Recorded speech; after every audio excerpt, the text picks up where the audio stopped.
are listening to a free version of the Majority Report with Sam Steeder. To support the show and get another 15 minutes of daily program, go to majority.fm, please. Today's episode of the Majority Report is sponsored by Secrets, Crimes, and Audio Tape, an audio drama podcast told week after week. This week's audio drama, Margaret Atwood's The Handmaid's Tale. The Handmaid's Tale takes place in a dystopian future where handmaids are assigned to bear children in a totalitarian theocracy that has overthrown the United States government. This, of course, is completely fantastical.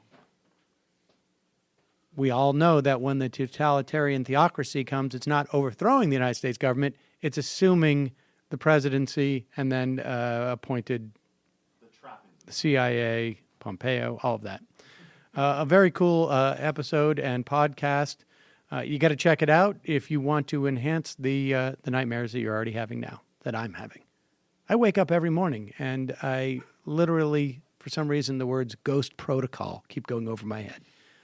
Listen to the first couple of episodes today on Secrets, Crimes, and Audio Tape on iTunes, Stitcher, and the Wondery app on Android or wherever you listen to podcasts. The Majority Report with Sam Cedar.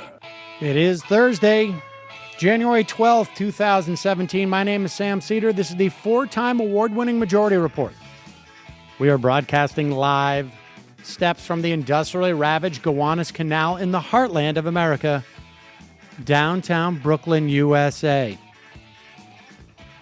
On the program today, Dan Dicker, former floor trader, oil floor trader, author of Oil's Endless Bid, on Rex Tillerson, potentially our next Secretary of State. Meanwhile, Trump's lame no conflicts plan gets crowded out and crowds out all the other brewing scandals. Question remains, will we see President PP's videos before January 20th? I like how I randomly get uncomfortable. I finally found the one thing that I'm like, ew. Is Jeff Sessions a victim in the war on whites? Well, that's certainly one way of putting it. Meanwhile, the House passes the REINS Act en route to make our society more lawless. And the Senate takes a big step in repealing the ACA, and some Dems send pharma a huge, big, wet kiss. Meanwhile, Trump at historic disapproval levels, and he's not even in office yet. Senator Laura Ingraham, she may be trying in Virginia in 2018. More Volkswagen employees indicted.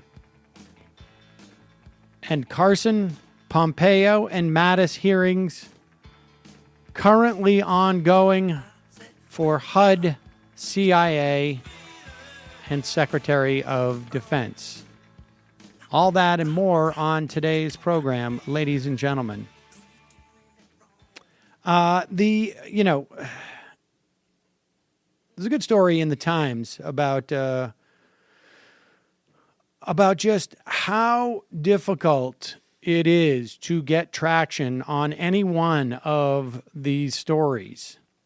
Yesterday, we had multiple hearings. Rex Tillerson, day 2 of Jeff Sessions. We had Homeland Security head hearings yesterday. 1 or 2 more. We've got 3 today at least. Last night in the Senate, there was a late night session to basically set up the repeal of the Affordable Care Act via reconciliation. Yesterday, we also had a press conference with Donald Trump, which included him bringing out hundreds of props in the form of manila envelopes or folders that supposedly had documents in there that he had signed that they would not allow reporters to examine because, of course, this was just a fraud. Reminded me of your Air America story. Yes.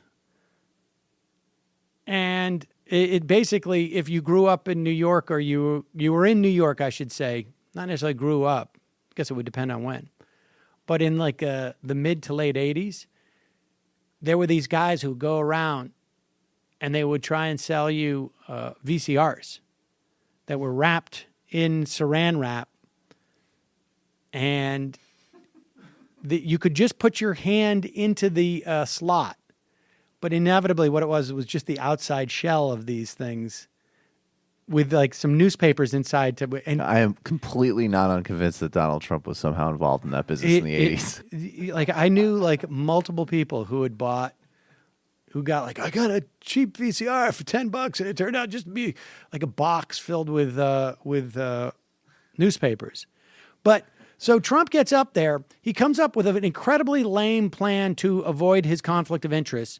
He brings out his tax attorney to argue that this plan is perfect.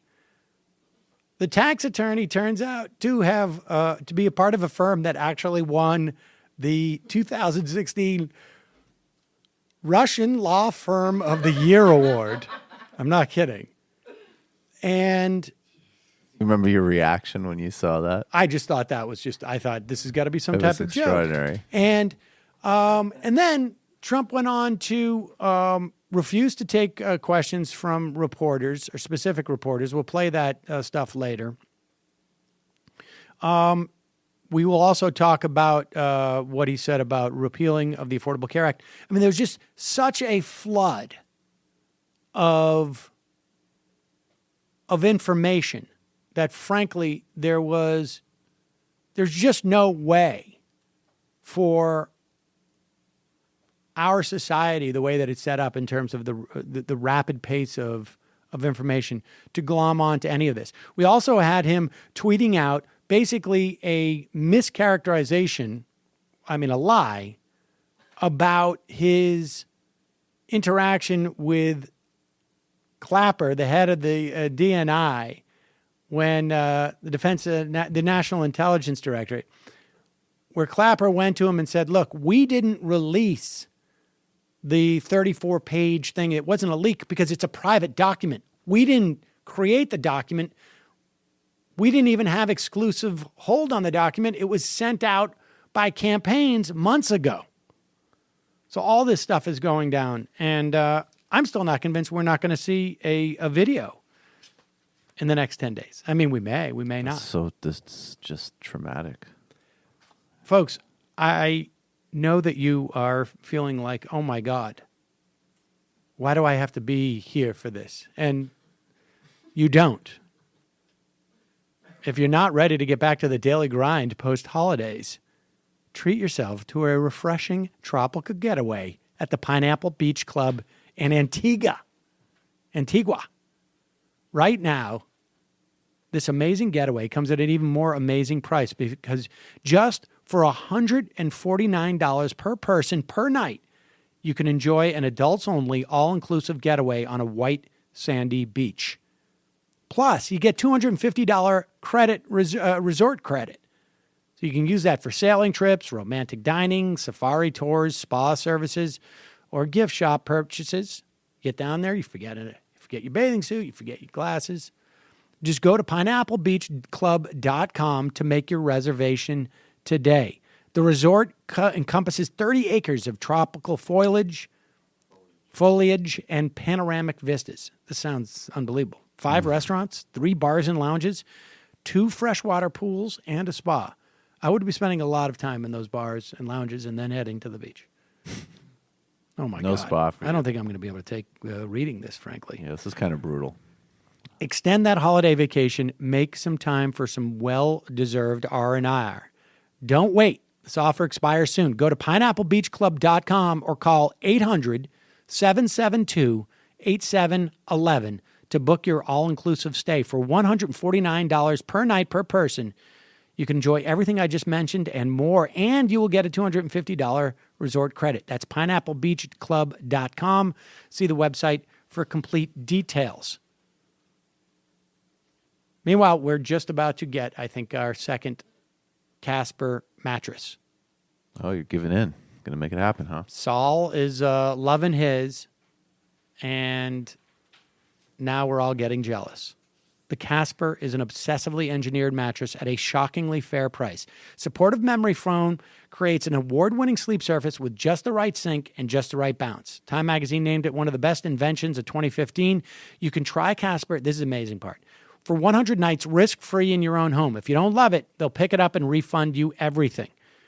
Casper understands the importance of truly sleeping on a mattress before you commit, especially considering you're going to spend a third of your life on it. Free shipping and returns to U.S. and Canada.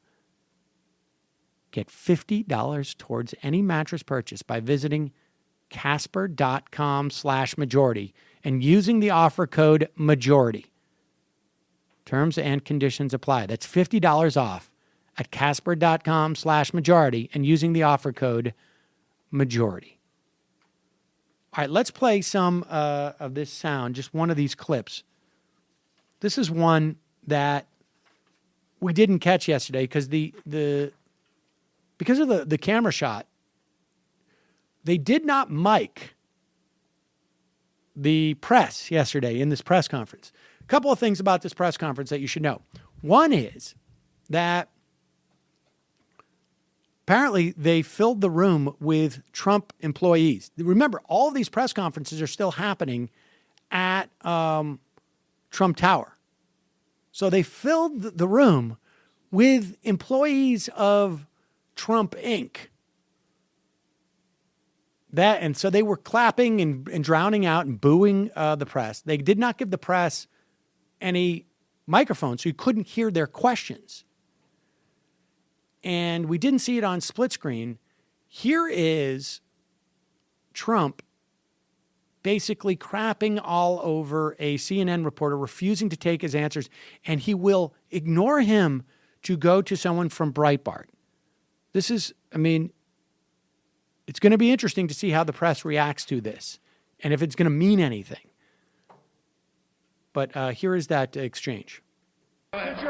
No, Mr. President-elect. Go ahead. Mr. President-elect, since you are attacking our news organization, can you give us a chance? Your organization. You are attacking our news organization. Your organization. Can you give us a chance to ask a question, sir? Go ahead. Sir, Quiet. Can you state, Quiet. Mr. President-elect, go ahead. Can you state she's asking a question. Don't Mr. be rude. President-elect, can you give us a Don't question? be rude. You're attacking us. Can you give us a question? Don't be rude. Can No, you I'm give not us going to a give you a question? question. I'm not going to give you a question. Can you state categorically? You are fake news. Now, two things I want you to remember. One is that in the early days of the Obama administration, Fox News was put to the back of the room, essentially, in the press pool. And all of these organizations, particularly CNN, made a big deal about it. You can't do this to a legitimate news organization. I don't think, Shep Smith, I think, came up and said something about this from Fox. But broadly speaking, no. There isn't widespread concern about this. It'll get worse. I guarantee you it'll get worse. And the other thing I want to remind you of, we played this video, I think it was about a month and a half ago. Jeff Bukes was at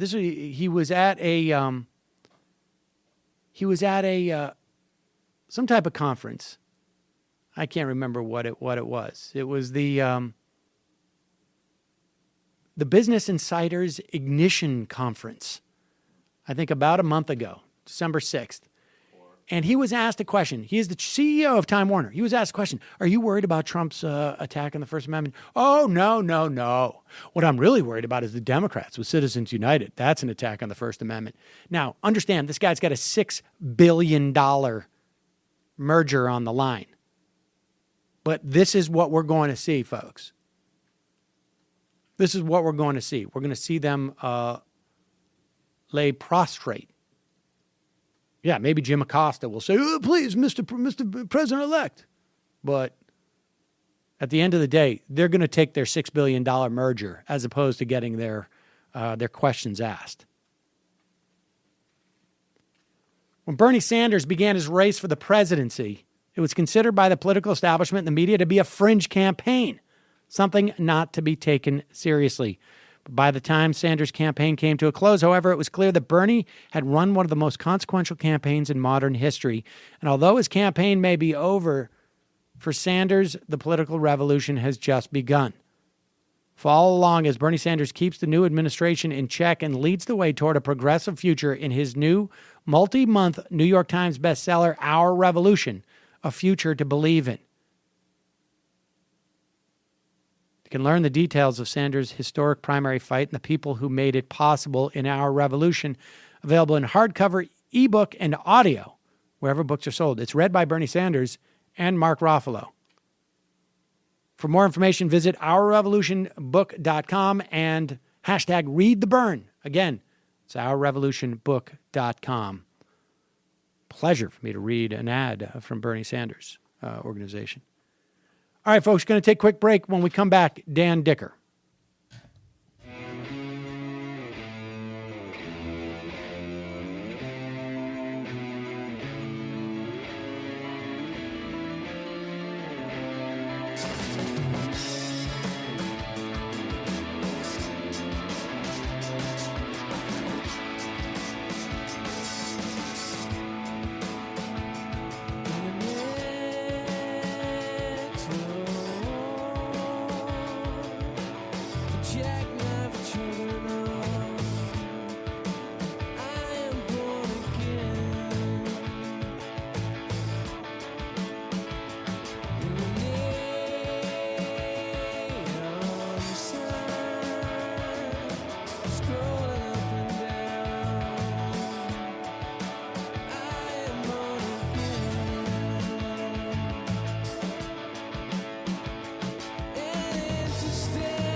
We are back. Sam Seder on the Majority Report on the phone. It is a pleasure to welcome to the program author of Oil's Endless Bid, Dan Dicker. Hi, Dan. How are you?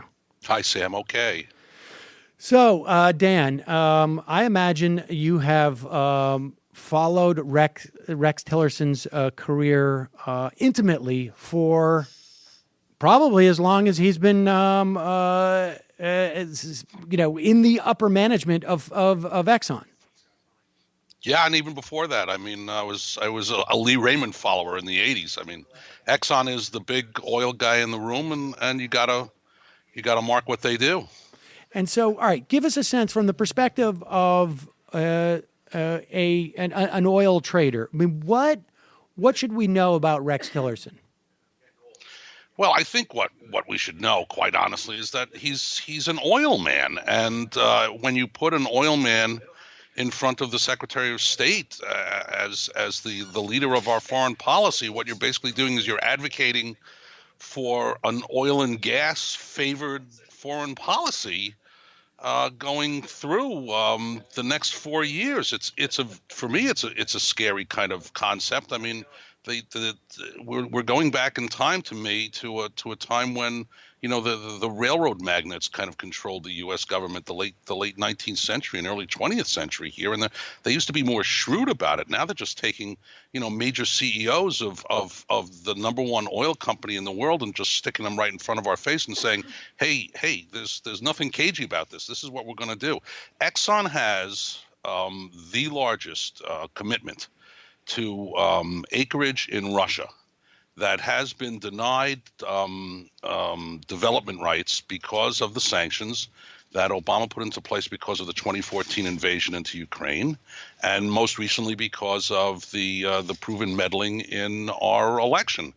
And that is an enormous profit for Exxon that stands to be released with the incoming Secretary of State. I mean, there's nothing even slightly, shrewd about this. This is completely transparent. There's a major connection. There's a reset going on in the relationship, and we've seen it in other ways, but there's a major reset going on between the United States and Russia, and the connective tissue with all of it is oil, and Rex Tillerson is only the most transparent part of that. There's lots of people coming into the Trump administration that show that. All right. Well, let's start with the most transparent part of it. Now, why would this may sound Pollyannish, but Rex Tillerson he's leaving. He's resigned from Exxon. In fact, he could barely speak about anything that Exxon has done in the testimony yesterday because he's no longer there. But why would he care about the benefit of Exxon? I mean, he's got his he's divested theoretically, and he's no longer the CEO. I mean, explain that to people. Well, it's not hard to understand. I mean, the man's entire life has been committed to that company. His first job and his last job was at Exxon. He came up through the ranks there, and he landed as a CEO after years and years of coming up the ladder at Exxon. And he is committed to that company in a way that only a career oil guy can be committed to it. So it's really, divested or not. And I think, there's a whole bunch of interesting questions about what stock options he has in trust and what he doesn't, and so on, and how he continues to benefit from the profitability of the company going forward. But it's enough to know that he's committed his life to them. And coming into the government after committing your life somewhere, you're going to definitely have a certain bias coming in. You mentioned the railroad magnates as an example. Now, I can understand how the rubber meets the road there, or the steel meets the steel in that context, right? I mean, I'm a railroad magnate. I'm going to use the U.S. government to eminent domain, or to buy money, or to make sure that routes go certain places. I'm going to be able to tell my buddies, like, hey, you might want to buy some real estate here because we're going to put a train stop there. This is going to be where we have a train spread out. How does it translate into having this oil man? Like obviously in terms of Exxon, getting rid of those sanctions so that Exxon can go on and get involved in this $500 billion deal, that's pretty clear. But how else does it manifest itself? All right. So if we're talking outside of the foreign policy area, outside of Rex Tillerson, I mean, we look at some of the people who are slated to come into the White House. Let's start with Rex Tillerson. Like even in the foreign policy arena, like what are the implications beyond that narrow aspect of that $500 billion deal with Exxon? What are the implications in terms of our relations with Russia, but also in other countries? Like what is that going to translate into? What is that going to look like in practical terms? Okay, so the point is that when you walk into a nation, and Rex Tillerson, which is why he's going to be confirmed, has tremendous connections with tons of foreign governments, and he's had to have relationships with tons of foreign governments because everywhere that Exxon goes, they need to make a deal to somehow use the resources of foreign governments to get oil out of the ground. And it is with that perspective in mind, through that prism, that you can imagine that foreign policy will now be executed here in the United States. It will not be towards, for example, the people that are engaged, or the people that are oppressed, or people that are having trouble, or whatever conflicts are going on in that country. But when Rex Tillerson walks into a country, he's going to go in with the relationship of a foreign nation based upon the economics of oil, and the economics of getting oil out of the ground, and the economics of leasing property, and of using resources. And to me, that is not that's not the way, and I think it would be to you too, that's not the way to approach foreign policy. But with Rex Tillerson at the helm, this is the way it's going to be approached, with the idea of resource control in mind, with the idea of economic profitability in mind, and not really with the idea of people's human rights in mind. And that to me is the greatest crime of putting somebody like this in front of the State Department. Yeah, what's fascinating is, I mean, I think, maybe I'm a little bit cynical, but I think to a large extent, U.S. foreign policy has all been about resource control around the globe. Well, let me push back on that. At least here's why it's been a more diverse like resource control, right? Yeah, right. So let's talk about that for 1 second, because this is something, when Bush went into Iraq, a lot of the liberals, and I think you were among them, and Rachel Maddow were screaming, this is all about oil. And in essence, that proved not to be really true. because in the end, all of the oil resources remained under the control of the state-run oil companies in Iraq. But you cannot imagine that happening with Rex Tillerson as the head of the State Department in a replay of Iraq. And you've heard Trump, for example, say across the campaign trail a number of times that we should have taken the oil when we were in Iraq. We should have taken the oil when we were in Iraq.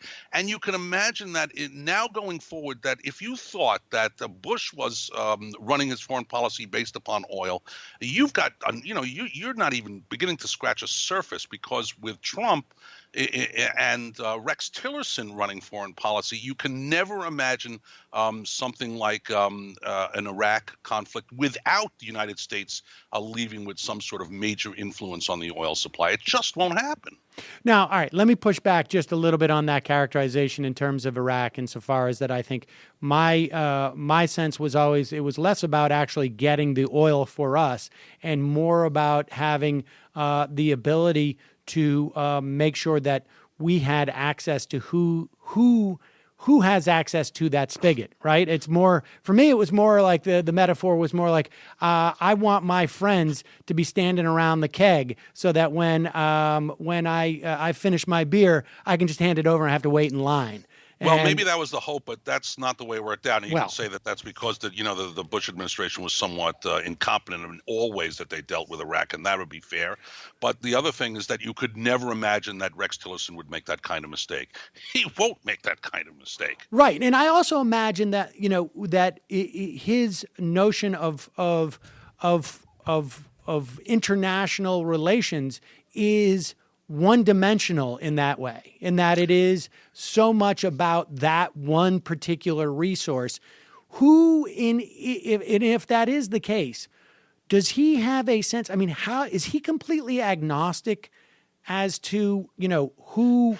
I'm just curious as to, because I've always also speculated that part of that Iraq invasion was that the neocons want to make sure that China did not have access to that oil ultimately, that was basically their agenda. We just need to make sure that they don't have unfettered access to that oil, maybe not today, but in 30 years. Like, does Tillerson have any type of perspective on all of that, or is it just he just follows the oil?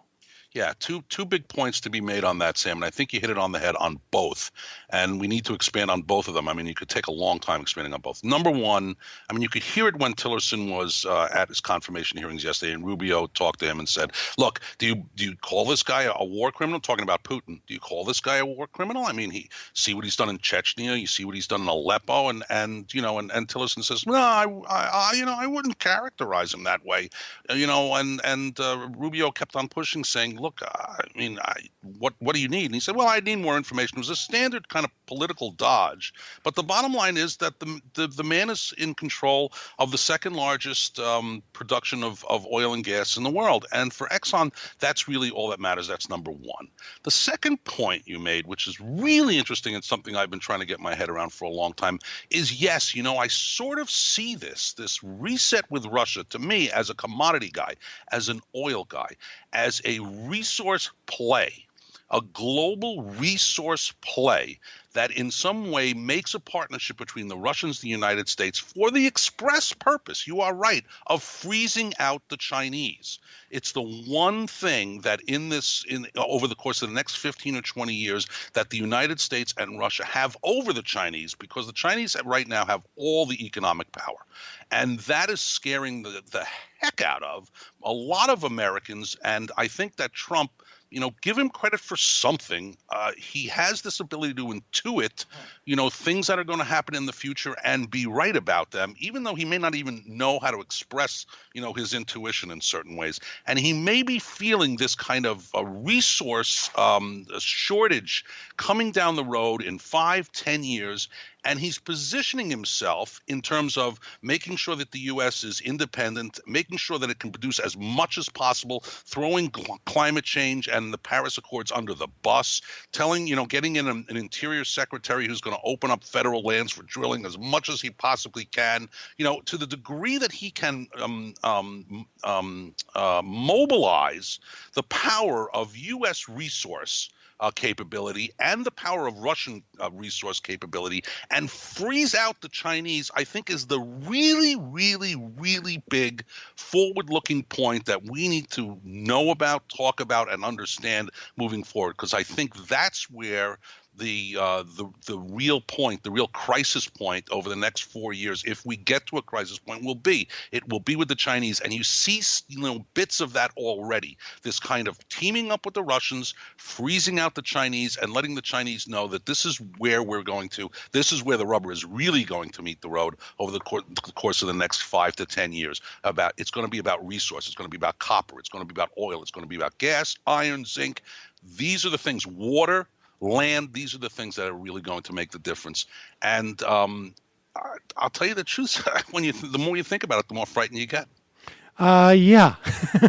Well, let me ask you this. What are the implications for something like the Iran deal? If this is the case, I mean, is it basically, is Tillerson just sit there and he's got a list of like, okay, I got Russia. You're in, you're out, you're in, you're out. Yes, yeah, and that's just a function of what's underneath the ground. I think you're right. If you're the United States, you're in. You're Russia, you're in. You're Saudi Arabia, you're in.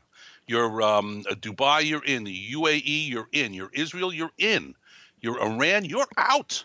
You're China, you're out. You're India, you're out. You're out, out, out. And I think it's going to come down, if you're Nigeria, you're in. If you're Venezuela, you're out. And these are, based upon resources. Now wait, why is it that simple yes and no things that you're going to find? They're going to be so simplistically put on one side of the fence or the other. I think that's what I see coming. Exactly. So why are you out if you're Venezuela and Iran? Because don't you have oil as well? You do, but you're not playing ball, okay? And if you're not playing ball, and then you're not part of the team. And if you're not part of the team, you're going to get frozen. Now, if you look at a micro basis, I don't want to make your listeners crazy, but there have been deals going on inside the Iranians who see this coming. They've been making private deals with private traders to make sure that whatever oil production they can do for the next 5 years is already kind of in the pipeline and done with bartering as opposed to money, because they can sense it. There's really going to be this kind of you're in or you're out.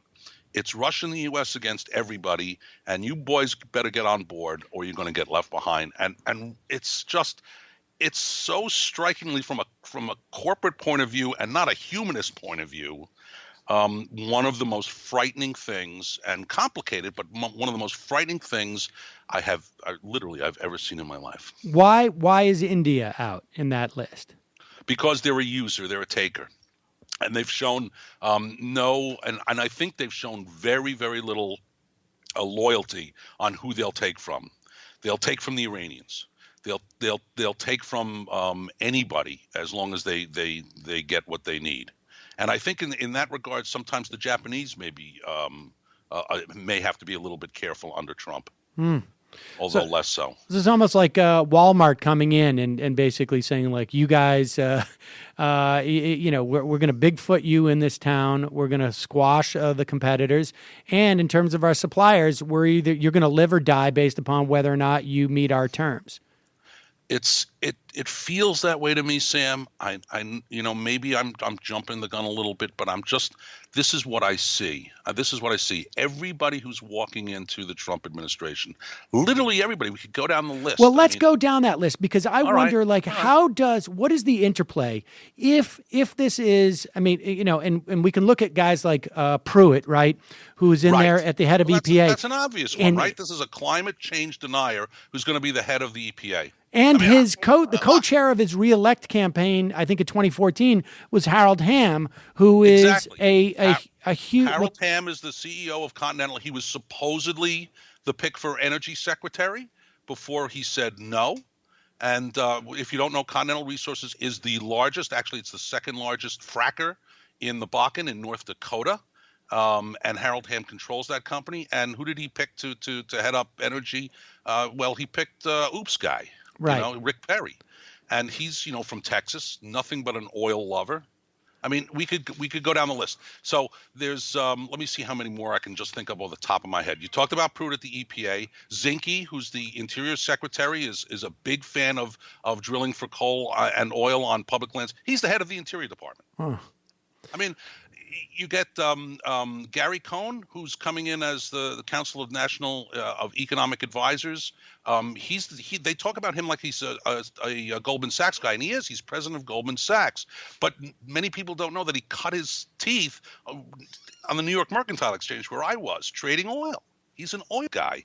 The Secretary of the Army coming in is Vinnie Viola. This is the Secretary of the Army. He cut his teeth standing right next to me in the gasoline pits at the New York Mercantile Exchange. He's an oil trader. Carter Page, who's their big guy in Russia, who's part of their economic their foreign policy group in the election.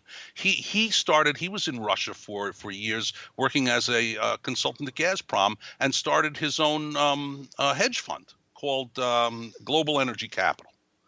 I mean, you can go down the list one after the other of guys who have not small connections, but the head of commerce, Ross, Right. Wilbur Ross. Wilbur Ross. He runs a hedge fund. One of his largest investments is with Exco Resources. It's a natural gas company in the United States, and it's been a lousy investment for him. He'd love a chance to help make that a winner as opposed to a loser. So Carl Icahn is part. He's got huge investments in an offshore company called Transocean, and with copper mines in Indonesia. I mean, you can't get away from it. It's all resources everywhere you look.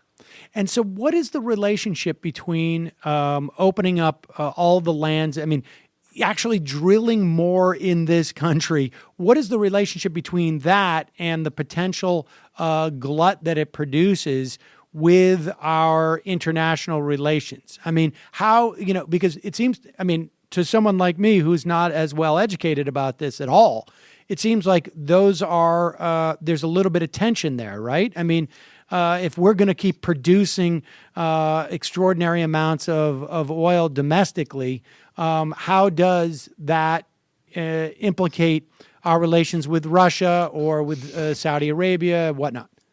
Okay, well, look, from my perspective and from most oil analysts' perspective, well, I wouldn't say most, but here's the point. This has been an outlier the last 2 years. Low energy prices, low natural resource prices, low copper prices has been a real outlier. In general, since the turn of the century, we've been seeing a steady rise in the costs of natural resources. And most people, me particularly, but most people think that this has just been a bump in the road caused by various other financial factors and what has been a short-term overproduction, particularly in oil and gas here in the United States. But that fundamentally not only will change, but if you gave me an hour, I could explain to you why it has to change. So prices that you're seeing now for gasoline, oil, natural gas, coal, even copper for sure, zinc, iron, all of these things, they're unnaturally low. And over the course of the next 4 or 5 years, in my view, triple, all of them, triple. And, again, if you had an hour, I could prove that to you. Now, most analysts don't go there because they can't go there. They have an obligation to investors not to be wrong, so they can't make wild predictions. But if you talk to people who are inside, they know that these prices are unsustainable. They know that they're headed up. The only question is how fast and how far. Wow. So that's really where we are. We have a group of people inside the White House, coming into the White House, who understand that fundamental fact that the prices that we're staring at for oil, gas, and other resources are unnaturally low, and they won't stay that way. So they're basically using our government as a huge buying opportunity. Yeah, this is a corporatocracy we're building here. This is, if you thought, what's good for General Motors is good for the country. I'm working on a long form piece, which I hope will be picked up by somebody. but it's called the Exxon presidency. I mean, this is what this is going to be about. It's not going to be talked about. They'll talk, they'll, like you say, they'll talk about the pee-pee jokes or whatever, and they'll talk about what, whatever mistakes, of Ivanka, had when she was whatever. But right. These are the big issues that will affect us and affect the world globally over the course of the next 4 years of Trump. It's about this damage, this impossible to turn back damage that will be done by this singular mobilization of resources. And so U.S. resources. I mean, give me a sense of what the foreign relationship, the foreign relations landscape looks like then. Are we then basically just empowering oligarchs in other countries? I mean, almost as like as an unstated, obvious, I guess, side effect, or maybe that's not a side effect. Maybe that's not a pleasant bug. That's actually a specific feature. But right, I mean, it's because it's oligarchs who control all of these resources, and increasingly so probably here, corporate oligarchs. But in all these other countries, and we're talking about enriching a few global elite, and everybody. It's almost like everybody's just getting together for their sort of a rolling Davos. I think you're absolutely right, and I think you would have had different outcomes or different courses of action in Libya, in Egypt, in Yemen, in Nigeria, and all of these in Syria. All of these flare-up points that have some sort of inflection point with oil somewhere would have been different under a Trump presidency than an Obama one. And moving forward, the new dust-ups that occur, because nothing's ever quiet for long, will have the progress there, and the United States' role and influence in those dust-ups will be monumentally different based upon those inflection points of oil. That's what I believe is going to happen. And that's, again, it won't hinge upon people who are being who are under control of oligarchs, or are being slaughtered, or are being oppressed, or are otherwise being economically denied. It will be much more based upon, our foreign policy will be much more based upon the resources contained in that country, and how they will impact the United States economy and the global economy and the profitability of companies just like Exxon.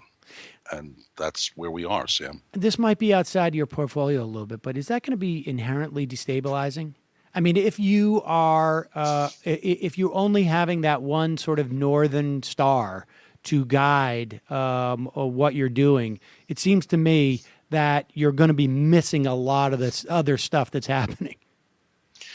I think destabilizing it won't be. I mean, sometimes, we could argue, and you're right, it's slightly outside my view, but we could argue that Iraq was quieter under Saddam Hussein, right? Mm-hmm. We could argue that Egypt was quieter. So in some respects, this may keep us out of more conflicts, because all we care about is wealth extraction in some fashion, and we can make a deal. Yeah, but it makes us less human. Right. It's at the expense of maybe other people. And yeah, I think that's exactly right. Where should we be looking? I mean, if there were countries to be looking at to say, like, what's going on there? Obviously, Russia seems to be top of the list in terms of like a reorientation. Where else? Iran for sure. I think you'll see a turnaround in some of the nations of Africa, which will go under the radar because not many people know about the foreign relationships that we have in Africa, but they're going to come to the fore because there's oil resources there, and very much the oil companies have been on their own in terms of dealing with foreign governments there. Iraq for sure. I mean, I take Trump at his word in a lot of things that he says. And when he talks about regaining a certain amount of influence in Iraq over oil resources, I think he means business, and to the degree that Tillerson can make that happen, and he can to a very large degree. He knows everybody there. He's going to make that happen. And past that, here in the United States, you'll see movement again towards drilling in the Arctic. You'll see movement again towards the increase of infrastructure building, pipelines. Keystone will come back. I'm telling you, Keystone will be back, even though nobody wants it anymore. Even though it's nobody wants it built anymore, it'll be back. I think those are the spots, to be looking at from a foreign policy point of view. Where things dust up, where things have issue, no one can say where they're going to come forward. But I tell you, if you keep this in mind, if you keep that idea of resources, natural resources, control of natural resources, influence into natural resources, and the inflection point of oil in the front of your mind, you'll get a really good sense of what's going to happen. It won't be hard to see. Lastly, what about Europe? I mean, what about a place that, like... I mean, the Europeans are on their own. Hasn't Trump made that clear? They're on their own. You got to take care of your own defense. You got to take care of your own economy. Brexit is good. This is because they're just customers. Exactly. They've got their. You're, as far as we're concerned, you're on your own. You're on your own. We're moving in a different place. The world has changed. This is no longer the post-World War II collective of Western nations against Eastern nations. This is about those with resources and those without. And I think that's really the way Trump is going to reorder the world. That's what we're looking at. Dan Dicker, author of Oil's Endless Bid. Thanks so much for your time today. Really appreciate it. Yeah, thank you, Sam. All right, folks. Everyone should read that Skype sound. Never more appropriate. Bing, bing. Bye-bye. Goodbye, modern order. I could put a link on the website, but a couple weeks ago, Germany's former foreign minister wrote a column called Goodbye to the West, by which he meant the modern security architecture.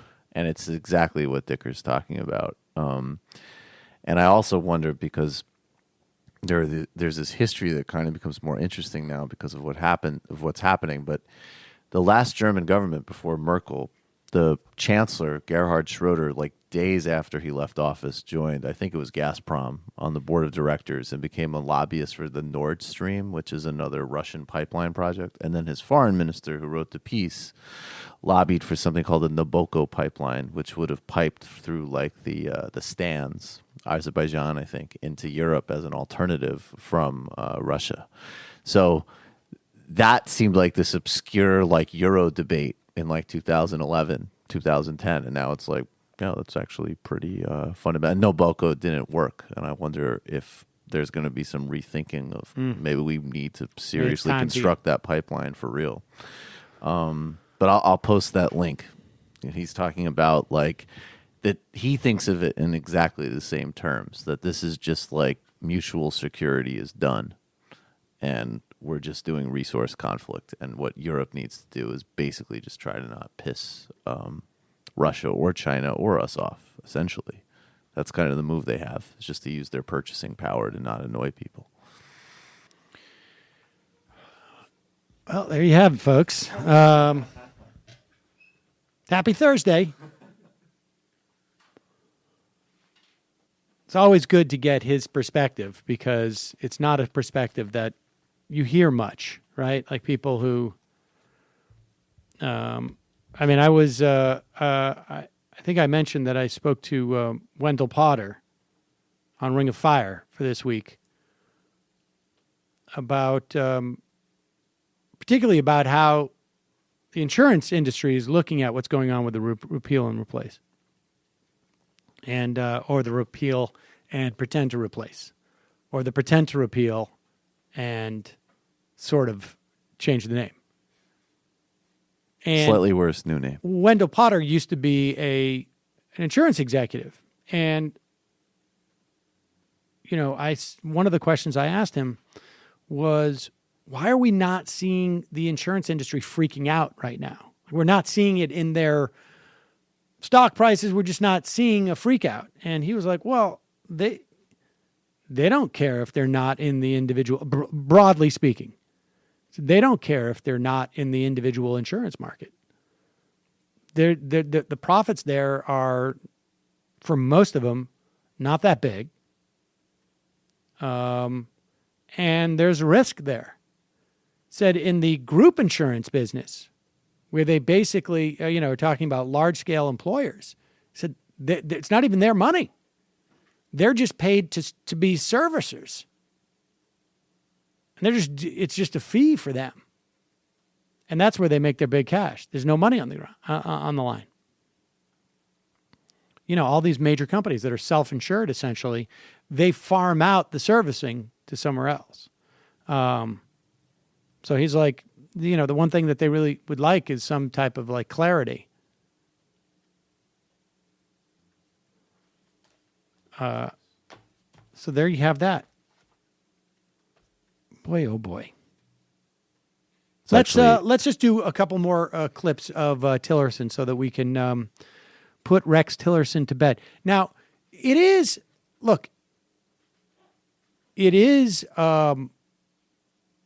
possible, right, that Tillerson does not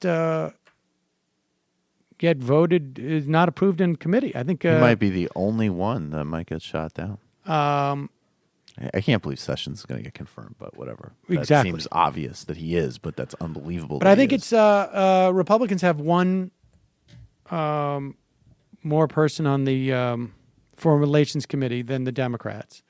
The nomination would still, I believe, go to the floor. They'd still get it to the floor, and then it remain. But if he loses in committee, but here is just to give you a sense of, Dan Dicker's perspective is that Tillerson is just going to function. And again, I'm a little more cynical than he is. I think to a large extent, foreign policy, at least historically for this country, has been largely about resource extraction or control of resources, or at best, a geopolitical perspective that is played out largely dictated by resources. I think there are obviously exceptions to that. There are, added security features and notion of like humanitarian concerns. I don't want to get too carried away, but also, legacy issues. Isn't it? It's like when people say that the United States in many respects operates like a kleptocracy, that's true, but there's an operative word there, which is like. Right. We're heading into the next phase. Right. If American foreign policy has been somewhere between 50% to 80% about resource control and extraction and whatnot, you still have that 20%. Or, anywhere from 20 to 50% at any given time. Which may be significant when some of that 20% goes to support a opposition NGO in Cairo, and that funding is going to go. Right.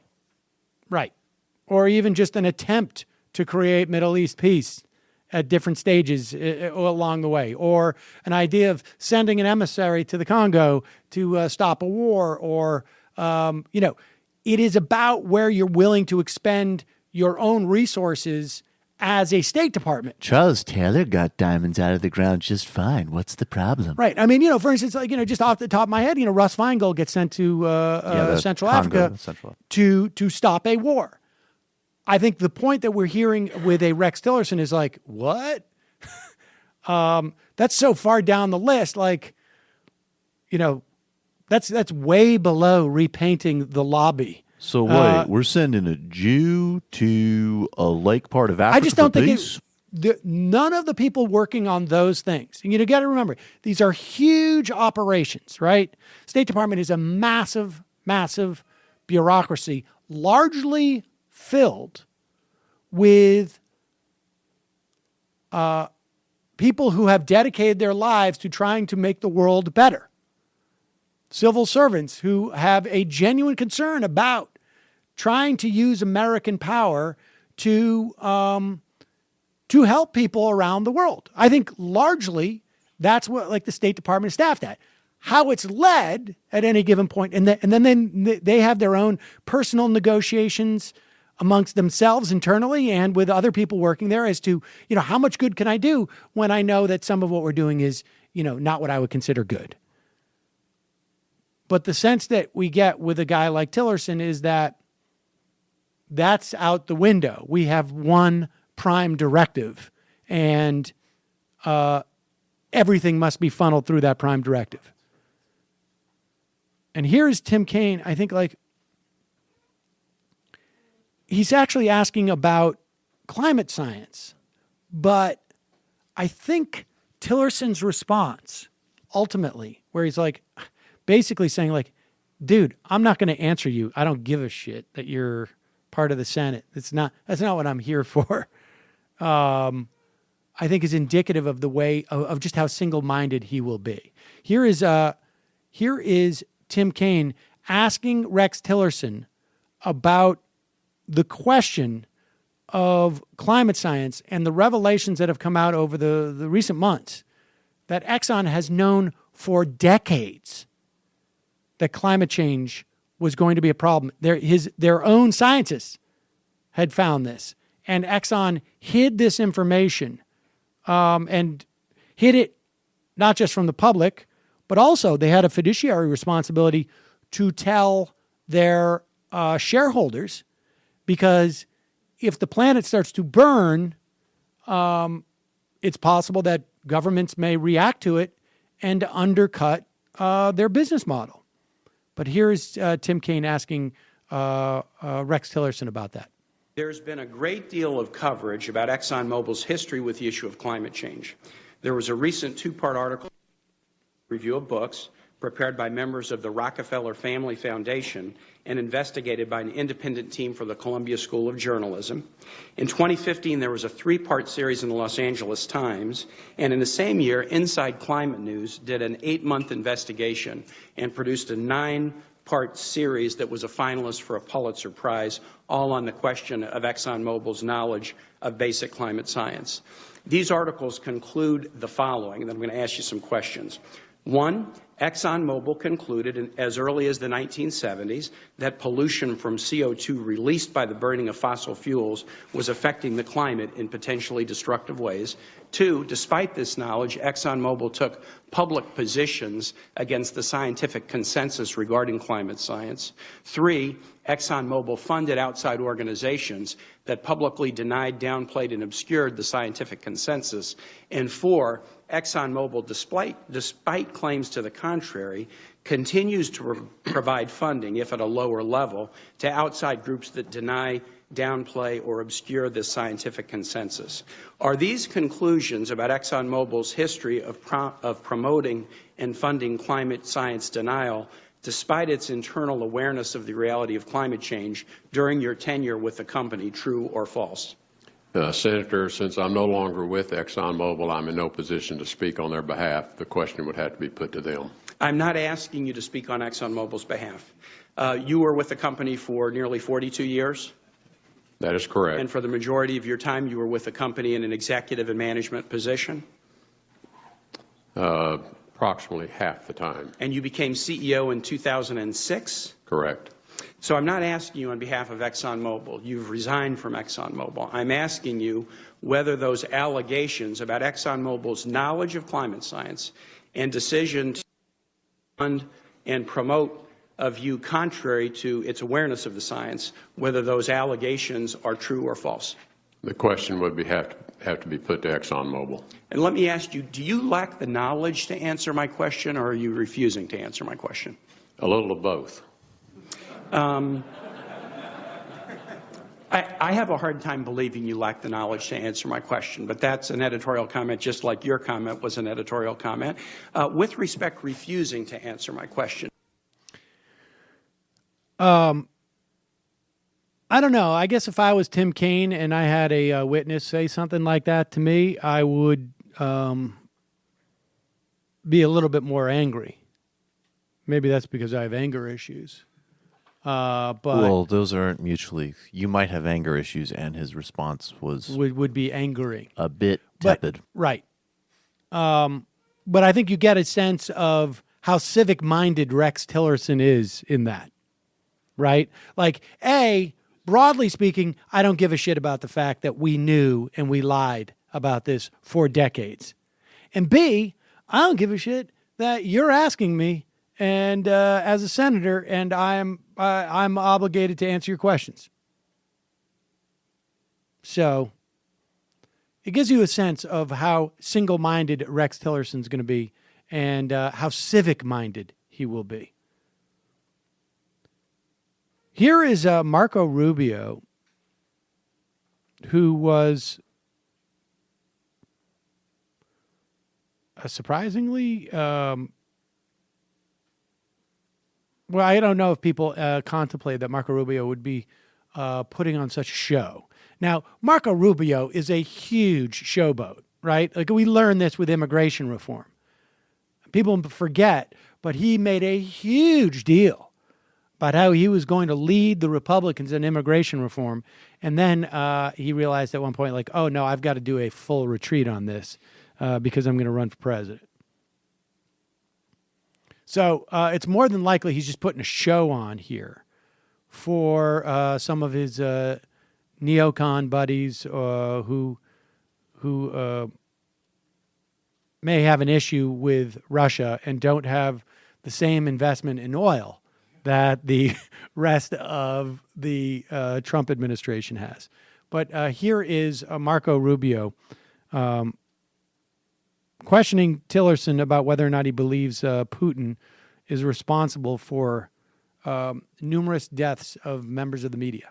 In fact, I want to enter two things into the record, Mr. Chairman, without objection. Without objection. The first is a partial list of political dissidents, journalists, and critics of Vladimir Putin who were suspiciously murdered or died under highly suspicious circumstances.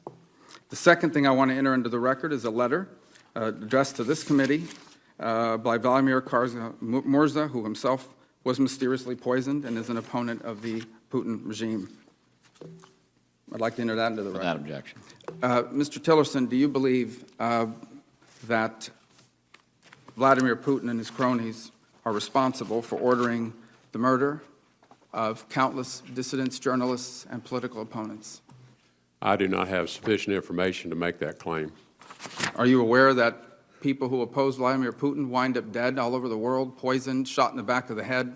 And do you think that was coincidental, or do you think that it is quite possible, or likely, as I believe, that they were part of an effort to murder his political opponents? Well, people who speak up for freedom in regimes that are repressive are often at threat, and these things happen to them.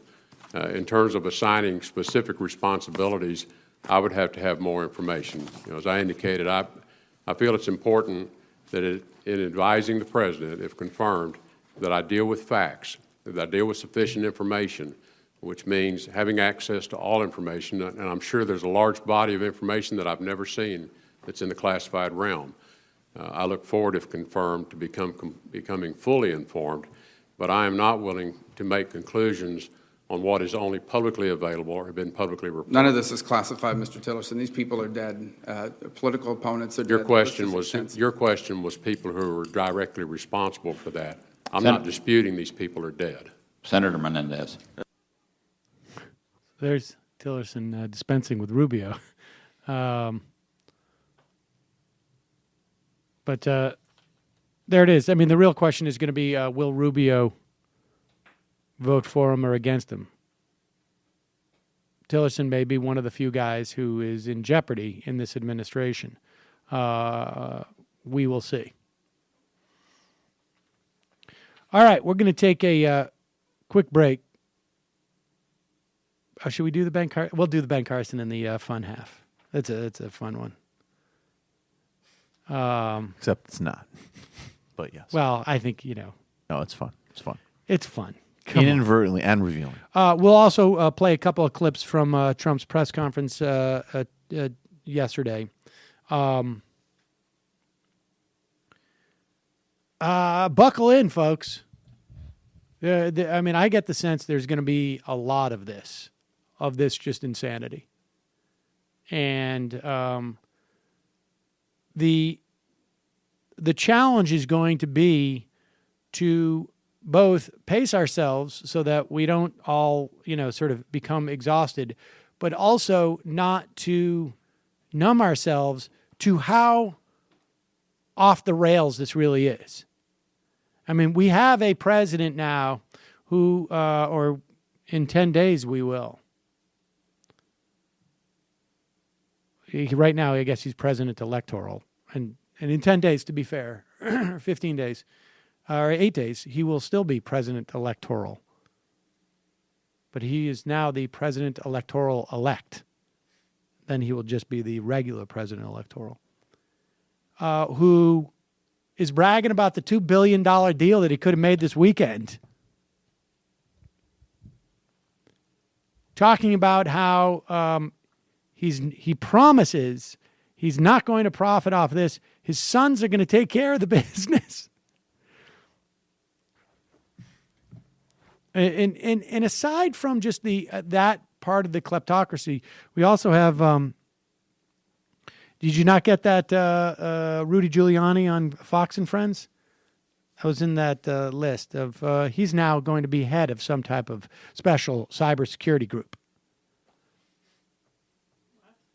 Yes, I mean, all the friends they're all going to get rich, folks, and that's the except for Chris Christie. Except for Chris Christie. That's the that's not the worst part about it. It's all the implications on all of this that is going to be somewhat problematic. All right, we're going to take a quick break. 646-257-3920 is the number. Take your phone calls. Don't forget, you can become a member of this program by going to jointhemajorityreport.com. Jointhemajorityreport.com. And let me remind you, if you are having any financial issues whatsoever, and you either want to continue your membership or need help in joining, send us an email at Majority Reporters, even if we're late in responding. And if we haven't responded after, let's say, a week, because I sometimes get behind, send an email in again and just bear with us. We will work something out with you. If we haven't responded, it's just because we're behind on emails. But we don't want anyone to be shut out for financial reasons, and we certainly don't want anybody for the show to be a financial stress on anybody. That's really important. Also, justcoffee.coop, fair trade coffee, tea, or chocolate. If you use the coupon code MAJORITY to get 10% off of your coffee, get the Majority Report blend. You can get other blends. I'm not going to name them, but you can get them.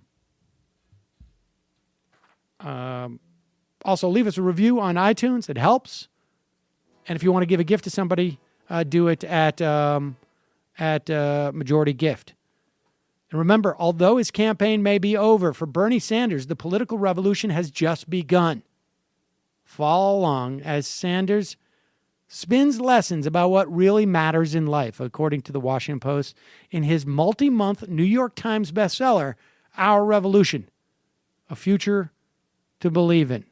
For more information, visit ourrevolutionbook.com and hashtag #ReadTheBurn.